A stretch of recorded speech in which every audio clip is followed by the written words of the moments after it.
My name's Jessica, and up until a few months ago, my life was pretty much on the ideal track you'd expect for a 25-year-old. I'd just wrapped up my degree and snagged a manager position at a bustling trading company. Things were looking up, and then, at a party thrown by some mutual friends, I met Jake. Jake was a guy you'd notice right off the bat, tall, with a loud laugh and a way of filling the room that made you feel like you were the only two people in it. He came over to where I was sitting, holding a beer in one hand and a plate of half-eaten snacks in the other. "Hey, you're Jessica, right?" "I'm Jake. Heard you're the brain running the new show downtown," he said, sliding into the seat next to me. "Yeah, that's me," I smiled, trying to match his easy demeanor. "And let me guess, you're the life of every party and possibly every after-party?" "You got me," he laughed, clapping his hands in mock surrender. "Guilty as charged. So, what brings you here, apart from obviously elevating our collective style quotient?" We clicked instantly. Jake was easy to talk to, and despite his casual front, he seemed genuinely interested in what I had to say. We spent the rest of the evening chatting about everything from our jobs to our favorite TV shows, and by the time the party wound down, we'd exchanged numbers and promised to catch up soon. In the weeks that followed, Jake and I saw a lot of each other. Our dates ranged from simple coffee meetups to adventurous evenings out in the city. He was fun, but also had a rough edge that made our conversations spark. We often debated fiercely over films or politics, him always pushing back with a grin whenever I got too bossy with my opinions. "Come on, Jess, you can't seriously think that's the best movie of the year?" he'd challenge, throwing his hands up in disbelief. "Watch me convince you, or are you scared you'll actually agree with me?" I'd retort, bumping his shoulder lightly with mine. Life felt good. Real good. But as they say, when things seem too perfect, life has a way of throwing a curveball. I just didn't expect mine to come so fast and hit so hard. It was a clear Saturday morning, the kind where the sun decides to show up in full glory and not a single cloud dares to hide it. I was out for a drive with my folks, planning to grab lunch at that new seafood place Mom had been raving about all week. Dad was at the wheel, Mom was navigating, and I was in the back seat, mindlessly scrolling through my phone. "Jessica, put that thing down and look outside, would you? It's a beautiful day." Mom chided from the front seat, her tone playful yet firm. I laughed, slipping the phone into my purse. All right. You win, Mom.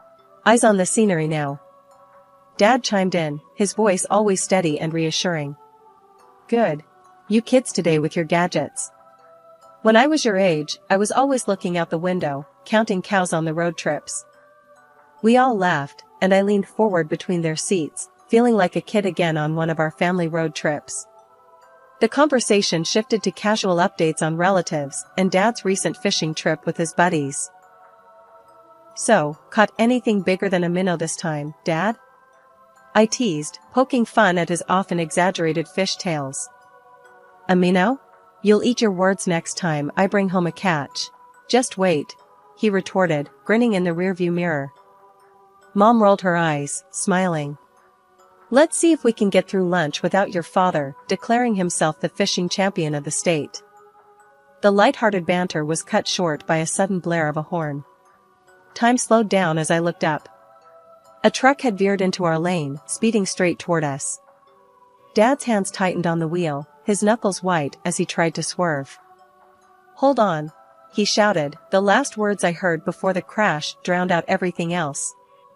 The impact was deafening, a brutal cacophony of shattering glass and crunching metal. My body jerked forward, then slammed back, pain shooting through every nerve. Darkness edged my vision, the sounds around me fading to a distant, muffled echo. When I came to, the world was a haze of sirens and people shouting. I tried to move, to get to my parents, but nothing responded. Panic clawed at my throat, my breaths coming in short, sharp gasps. "Ma'am, can you hear me?" A paramedic peered into the wreckage, his voice a lifeline in the chaos. "We're going to get you out of here, just stay calm." "Mom? Dad?" My voice was weak, barely a whisper amid the noise. "Are they?" The paramedic didn't answer, his eyes briefly flicking away before meeting mine again. I didn't need words to understand the truth. Tears blurred my vision as the realization hit me like a physical blow. They worked quickly to extract me from the mangled car. Every movement sent fresh waves of pain radiating through my body, but the physical agony couldn't touch the deep, tearing ache in my heart. At the hospital, doctors buzzed around me, their faces grim as they assessed my injuries. The news wasn't good, my spine was damaged, and my legs, they might never carry my weight again. The loneliness was crushing, only interrupted by the occasional visit from a nurse or doctor. That's why when Jake walked in with his parents, it felt like a burst of normal in my sea of chaos. "Hey, Jess," Jake said softly, pulling up a chair next to my bed. His parents stood just behind him, awkward smiles plastered on their faces. "Hi, Jake," I managed, my voice raspy from disuse. "It's good to see some familiar faces." "We've been worried about you," he said, reaching out to take my hand. It felt warm, solid. "How are you holding up?" "Been better," I said, trying to keep the mood light despite the ache in my chest. "But I guess it could be worse." Linda, Jake's mom, stepped forward, a tight smile on her face. "We just want you to know we're here for you, Jessica. Whatever you need." "Yeah, thanks," I said, not sure what else to add. It's not every day you lose everything and then have your boyfriend's parents acting like they were part of the family already. Mark, his dad, was a large, imposing man who normally commanded every room he walked into. But there, in the hospital, he seemed shrunken, unsure of himself. "We've been thinking, Jessica," he began. "And well, Jake has something he wants to ask you." I frowned, confused. "Okay." Jake squeezed my hand, his eyes searching mine. "Jessica, these last few days, knowing you were here, hurt and alone, it's made me realize something." "What's that?" I asked, heart hammering. This wasn't a normal conversation. Something big was coming. "I don't want to spend another day not knowing you're in my life for good," he said, and suddenly, there was a small box in his hand. He opened it to reveal a simple, but beautiful, engagement ring. I stared at it, then at him, my mind racing. "Jake, are you serious?" "Dead serious," he said with a nod. "Marry me, Jessica. Let me take care of you." His parents watched us, barely breathing. Linda had her hands clasped together, eyes wet with tears. Mark just nodded slightly, as if confirming something to himself. It felt like a lifeline, thrown in the middle of my storm. But it also felt rushed, desperate even. Yet, looking into Jake's hopeful face, how could I say anything but, yes? Our wedding was nothing like I had imagined as a little girl. It was a modest ceremony, held in the small garden at my parents' house. I sat in my wheelchair, dressed in a simple white gown that had been altered to fit comfortably around my new reality. The guest list had shrunk to a handful of close friends and family, a stark contrast to the grand event my mother and I had playfully sketched out years ago. My parents' house, now just mine, had been modified after the accident. Ramps and rails were the new normal in my once familiar home. But so was the constant reminder of my limitations. The first few weeks were a blur of adjustments. Jake moved in and, at first, things seemed okay. He was around a lot, helping me move about, cooking meals, and generally making sure I was comfortable. I appreciated it, I did, but there was an undercurrent of tension, like waiting for the other shoe to drop. One afternoon, I was trying to reach a bowl from the upper cabinet, a feat that had become a Herculean task from my new, lower vantage point. "Need some help there, babe?" Jake asked, walking into the kitchen. "Just a bit," I replied, frustrated at having to ask yet again. He grabbed the bowl and handed it to me. "You know, I read online about some tools that might help you with this stuff. Like grabbers or something." "Yeah, maybe," I muttered, not wanting to think about stocking my home with yet more reminders of my disability. Things started to shift then. Slowly, Jake began spending more time away from home. His helpfulness waned, replaced by absences that he brushed off with vague explanations. "Where were you last night?" I asked him one evening when he came home later than usual, the smell of alcohol clinging to his clothes. "Out," was all he said as he flopped down on the couch, not even bothering to remove his shoes. Just needed to blow off some steam. I maneuvered my wheelchair closer, feeling a mix of anger and concern. Jake, you know I can't just go out and blow off steam. I need you here. He sighed, a sound that seemed to carry more annoyance than apology. Jess, I can't be cooped up here all the time. It's tough for me, too, you know. The days turned into weeks, and the neglect became more apparent. Meals he used to cook turned into takeout boxes he couldn't be bothered to throw away. The bathroom that needed to be accessible became cluttered with his things, making it harder for me to maneuver. One morning, I caught him in a particularly foul mood as I asked him to move his stuff off the bathroom floor. Can you just deal with it for once? He snapped, his patience obviously worn thin. I didn't sign up to be a caretaker. 3 months after our wedding, Jake quit his job, dropping the news as casually as if he were talking about the weather. I don't need to work anymore, he said one morning, coffee in hand, a smug look on his face. You've got enough money from your folks. We're set. I stared at him, my stomach churning. So, what, you're just going to live off my inheritance? That's your plan? Why not? He shrugged. It's ours now, isn't it? His words chilled me. It wasn't just the house or the money he felt entitled to, it was my entire existence. I was supposed to be his wife, not his meal ticket. Things around the house started to change, and not for the better. It was the little things at first. Paintings that had hung on the walls for as long as I could remember were suddenly gone, and heirloom dishes that were supposed to be passed down to me vanished from the cupboards. At first, I thought I was going crazy. How could I misplace these things when I could barely get around? One afternoon, the house was unusually quiet. Jake and his folks were out, supposedly at some all-day event. I was alone, which was rare these days. I was in the living room, trying to reach a book from a lower shelf when Maria, my masseuse, and only real friend these days, came in for her weekly visit. Hey, Jessica, how you holding up today? Maria asked as she set her bag down. Not great, I sighed, abandoning my attempt at the book. Stuff's going missing, and I don't know if I'm just forgetting things or what. Maria frowned, helping me back into my chair. What kind of stuff? Important stuff, like my mom's paintings and some antique dishes. I can't prove it, but I think someone's taking them. That's messed up, she said, her brows knitting together in concern. Do you want to do something about it? Like what? It's not like I can set up cameras all over the place, I muttered, feeling defeated. Well, actually, I might know a guy who could set up some mics. Just to see if you can catch whoever's doing it talking about it? Maria suggested, her tone careful. I hesitated. It felt a bit extreme, but then again, I needed to know. Okay, yeah. Let's do it. A few days later, Maria came by with a guy who discreetly placed microphones in several rooms. It was all very spy-like, and I half expected it to be a bust. But what we eventually heard chilled me to the bone.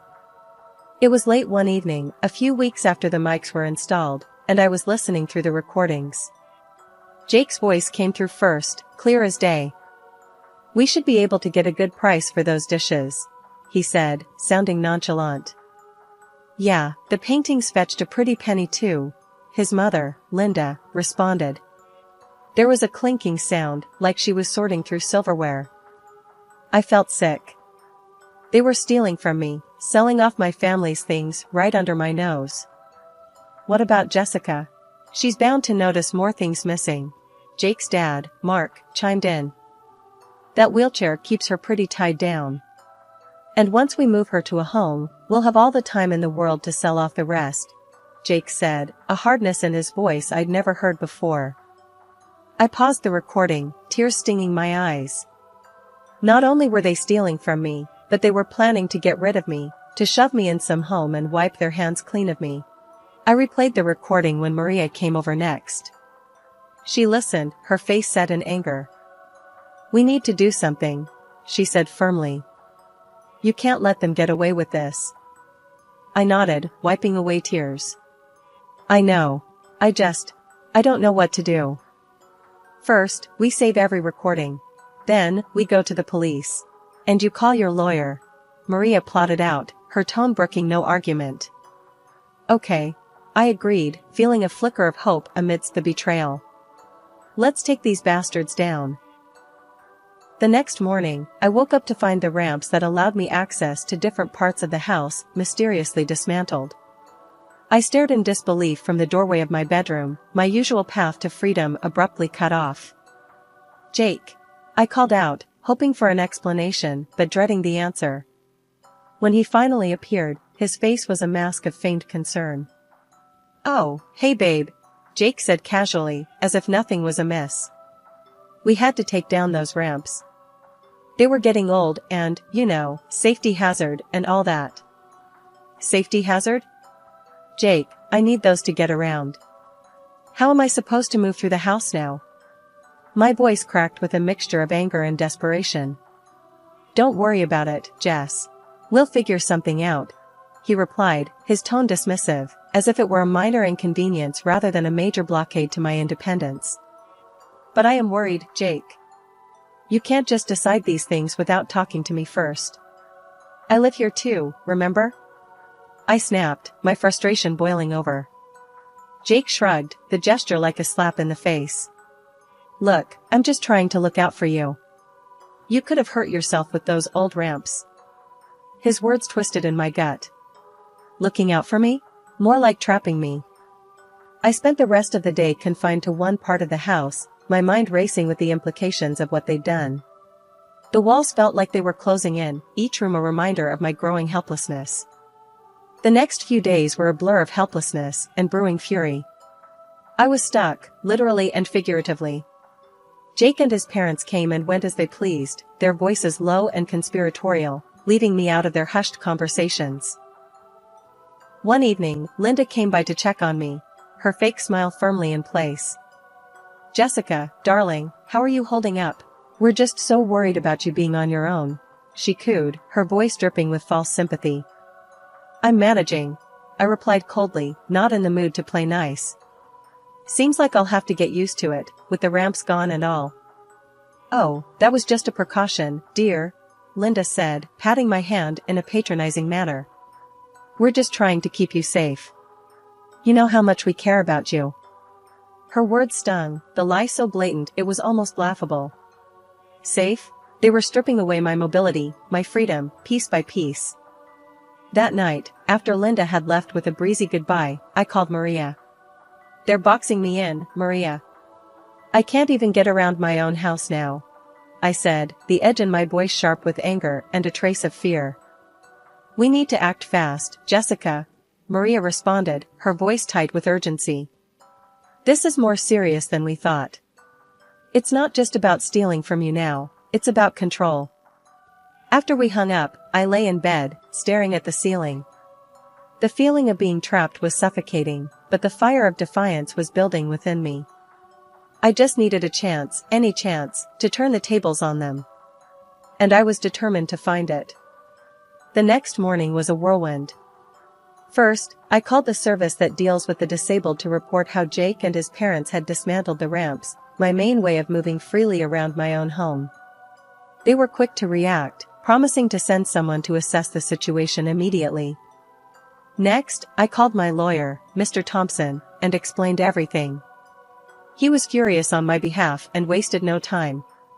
I'll be there this afternoon with a couple of officers and a representative from the disability service. We'll sort this out, he assured me over the phone. By mid-afternoon, my living room felt more crowded than it had in a long time. Mr. Thompson, 2 police officers, and a representative from the Disability Rights Service were all present, along with Jake and his parents. The atmosphere was tense, the air thick with anticipation and dread. Jake and his dad looked shocked, like deer caught in headlights, when Mr. Thompson started speaking. We are here to conduct a thorough check of the premises, he announced. I have here an inventory of all items listed in Jessica's parents' will, and we will be verifying that these items are accounted for. Jake tried to protest. This is ridiculous. Jessica, why are you doing this? Before I could answer, the representative from the disability service intervened, his tone stern. First, we need to address the removal of accessibility features in this home. It's been brought to our attention that necessary ramps have been dismantled, significantly reducing Ms. Thompson's mobility and independence. The color drained from Jake's face as the representative walked through the house, noting where each ramp had been removed. Meanwhile, Mr. Thompson began checking off items from the inventory list. It didn't take long for discrepancies to appear. Several high-value items were missing, just as I had suspected. Linda started crying, her sobs loud and dramatic. "Please, Jessica, we didn't mean any harm. We were just trying to make things easier." "Easier for who, exactly?" I shot back, my patience wearing thin. Mr. Thompson continued his inventory check, his expression growing grimmer with each missing item. "This is serious," he muttered, jotting down notes. Mark, who had been silent, finally spoke, his voice shaky. "Look, maybe we got carried away, but we can sort this out. Let's talk about this, Jessica." "There's nothing to talk about," I said, my voice steady despite the chaos around me. "You've been stealing from me and planning to ship me off. There's no excusing that." As the reality of their situation set in, Jake and his parents became increasingly panicked. Mr. Thompson finished his inspection and nodded to the officers. "Based on the evidence and the discrepancies here, I think we have enough to move forward." I looked at Jake, his parents, and then at the officers. "I want to press charges," I said, my voice firm. "And I have recordings of their conversations discussing their plans to sell my inheritance." The officers listened to the recordings, their expressions stern. After a few moments, one of them turned to Jake and his parents. "You are under arrest for theft and conspiracy," he announced, and began reading them their rights. Jake looked at me, betrayal written all over his face, not understanding that the real betrayal was his own. As they were led away, his mother's cries echoing down the hallway, I felt a mix of relief and sorrow. It was over, at least this chapter of it. The court case was a grueling process, but every day I showed up, determined to see it through. Sitting in the courtroom, watching Jake and his parents face the consequences of their actions, brought a mix of emotions. I was angry, but also relieved that the truth was finally out. During one of the breaks, Jake tried to approach me. "Jessica, I'm sorry. I never wanted things to go this far," he said, his voice low. I looked at him, the man I thought I knew, the man I thought loved me. "Sorry doesn't change what you did, Jake. You made your choices." Jake and his parents were found guilty on multiple counts of theft and fraud. The judge was stern as he delivered the sentence. "Let this serve as a reminder that manipulation and greed have no place in our society," he declared. With the legal battles behind me, I focused on rehabilitation. The doctors were amazed at my progress. "You're a fighter, Jessica. You've come further than we initially thought possible," one doctor said during a session. Rehab wasn't just about physical recovery, it was about rebuilding my life. I started going out more, meeting new people, and even took up a new hobby, painting. It was therapeutic, a way to express everything I had been through. One day, at a community art class, I met Alex. He was funny and kind, and he had this way of looking at life that made me believe in the good again. We clicked immediately, and soon, we were spending a lot of time together.